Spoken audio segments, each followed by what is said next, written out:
ஓம் சரவண பவ ஓம் சரவண பவ ஓம் சரவண பவ. ஹாய் ஃப்ரெண்ட்ஸ், வணக்கம். Welcome to our channel. எல்லாமே ரொம்பவே நல்லா இருப்பீங்கன்னு நினைக்கிறேன். நானுமே ரொம்பவே நல்லா இருக்கேன்.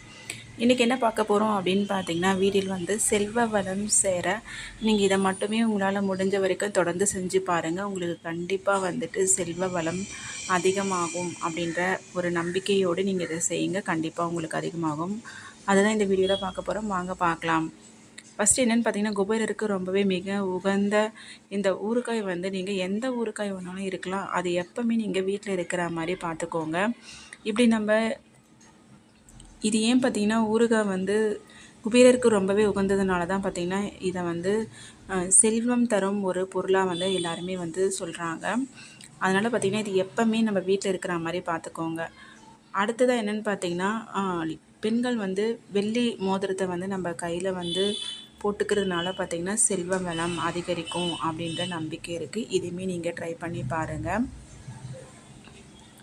அடுத்ததாக நம்ம பார்க்க போகிறது என்னன்னு பார்த்திங்கன்னா, நம்மளோட வீட்டில் வடகிழக்கு பகுதியில் வில்வ மரம் இல்லைனா பார்த்திங்கன்னா நெல்லி மரம், இந்த 2 மரமே நம்ம இருக்கிறது அப்படி இது ரொம்பவே நல்லது.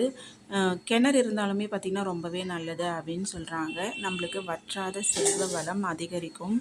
எப்பவுமே நம்ம வீட்டில் செல்வம் அப்படின்ற ஒரு இதுக்கு பிரச்சனையே இல்லாமல் இருக்கும் அப்படின்றது இருக்குது. இது எப்பவுமே நீங்கள் வடகிழக்கு பகுதியில் இருக்கிற மாதிரி பார்த்துக்கோங்க. கிணறு, வில்வ மரம், அப்புறம் பார்த்திங்கன்னா இந்த நெல்லி மரம், இது எல்லாமே வடகிழக்கு பகுதியில் இருக்கிறதுனால பார்த்திங்கன்னா செல்வம் நம்ம வீட்டில் எப்பவுமே தங்கும் அப்படின்ற நம்பிக்கை இருக்குது. வற்றாத செல்வம் இருக்கும் அப்படின்றது நம்பிக்கை இருக்குது. கிணறுமே பார்த்திங்கன்னா வடகிழக்கு பகுதியில் இருந்தால் ரொம்பவே நல்லது. நம்மளுக்கு செல்வம் செல்வ பிரச்சனை நம்மளோட எப்பவுமே இருக்காது. வீண் செலவுலாம் ஆகாமல் இருக்கும் அப்படின்றது நம்பிக்கை. அடுத்தது என்னென்னு பார்த்திங்கன்னா, பாசிப்பருப்பும் வெல்லமும் கலந்து பசுவுக்கு கொடுக்கறதுனால பார்த்திங்கன்னா, இந்த மாதிரி பாசிப்பருப்பும் வெல்லமும் கலந்து நீங்கள் பசுவுக்கு கொடுத்துட்டு வரும்போது செல்வம் பெருகும் அப்படின்ற நம்பிக்கை இருக்குது. இதை தொடர்ந்து நீங்களும் செஞ்சுட்டு பாருங்கள்.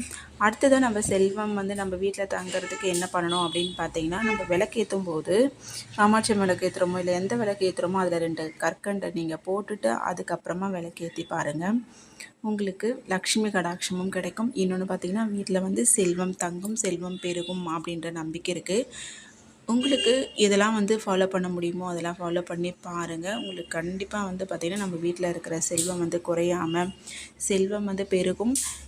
நம்மளுக்கு வருகிற செல்வம் வீண் செலவு இல்லாமல் தடுக்கிறதுக்குமே இது ரொம்பவே உதவியாக இருக்கும் அப்படின்ற நம்பிக்கை இருக்குது. இந்த வீடியோ பிடிச்சிருந்தா இந்த வீடியோக்கு ஒரு லைக் கொடுங்க. சேனலில் ஃபஸ்ட் டைம் பார்க்குறீங்கன்னா சப்ஸ்கிரைப் பண்ணிவிட்டு சப்போர்ட் பண்ணுங்கள். தேங்க்ஸ் ஃபார் வாட்சிங் ஃப்ரெண்ட்ஸ். பாய். இன்னொரு வீடியோவில் பார்க்கலாம்.